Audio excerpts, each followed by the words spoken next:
So this is my entry for Godot Wild Jam number 54. I used the curses theme and I attempted to use all three of the wildcards. Here we are starting up the game. You click new game, you go into a screen where you can enter your character name. I've just decided to go for character name Demo Man because this is for a demo. You can play the game and read all the text if you like. It tells you how to play the game.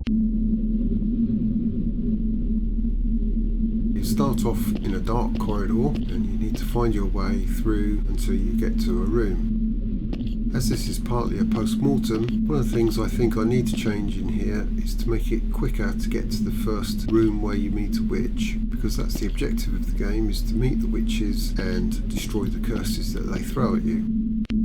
One of the things that people didn't like was that they found the controls a bit awkward because you have to leave the keyboard free to be able to type the counter curses. So now that the game jam is over, one of the things I'm going to look at doing is providing a way for players to select their own keys that they use to move around. This game uses the middle mouse button click and drag to move the camera. This is the same as in Blender, for example, and also in the Godot 3D and 2D viewports. That's why I chose it, but I also got complaints about that, so maybe I need to give the option to use a different mouse button to move the camera with click and drag. So here's our first witch, and because this is level 1, you get one witch, and one witch gets one word to throw at you, which we can destroy by typing the counter curse, which is shown underneath the green curse word.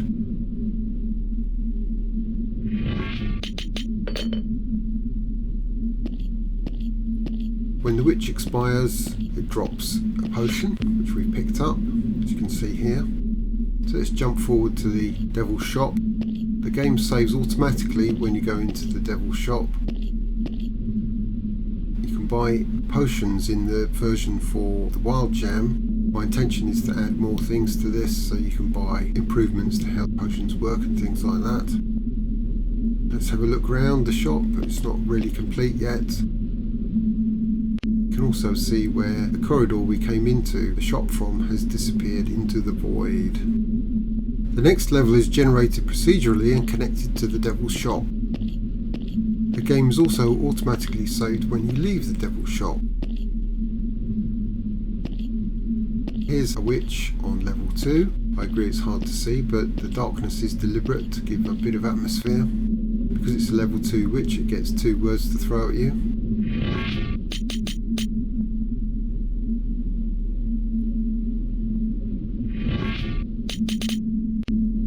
Let's move on and have a look at the boss witch at the end of level 3.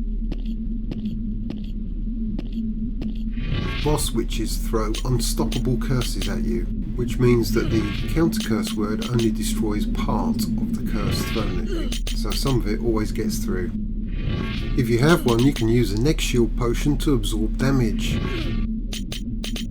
I haven't shown it in this video, but when you mouse over the potions at the bottom of the screen, a tooltip pops up showing you what the potion is and what key to press to use the potion. The boss witch dropped an egg shield potion, so now we've got one for the next time that we run into a boss witch. Here we've jumped ahead to level 8, and here's a room that has 4 witches in it. As you can see, I wasn't quite quick enough to prevent a few of the curses getting through and causing damage. The number of curse words increases as you go up the levels, so each witch has more and different curse words to throw at you. I threw in a bit of unnecessary jumping in there. I've left the jump mechanism in from the default character controller. This is because I'm toying with the idea of adding obstacles and things like that the character may need to jump over, and also perhaps some traps and secrets that the player can discover on the journey through the void. Why am I saying the journey through the void, you might ask? Well, if you look around, you'll notice that above each room there's a lot of black. This is actually the void that the whole thing is set in. As you progress to each room, the room or corridor behind you disappears into the void. And if you fall into the void, that's game over. And here we are at the end of level 9. Here I'm showing the neg shield potion, which absorbs damage. If you look at the status bar at the top, you'll see how much is left of the neg potion.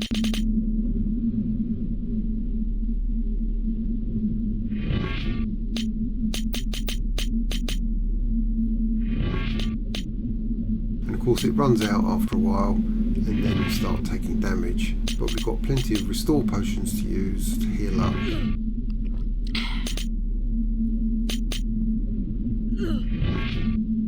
When a boss witch dies, they drop a potion just like the other witches, except these potions are the Neg Shield potion and the Slow Curses potion. The Slow Curses potion is rarer, and very rarely you'll get both potions.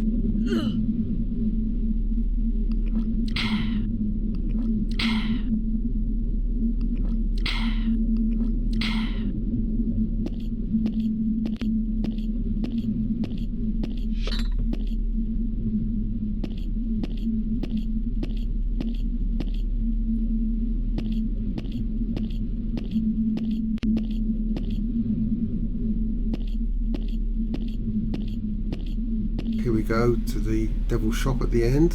What I'm doing here is quitting out to the menu, or trying to, and we get a crash. So I've restarted the game just to show that we can load a saved game. Here's the game that we were playing earlier. Load it. When you load a saved game, you start again in the Devil's Shop, and then I'm just going to quit back to the main menu.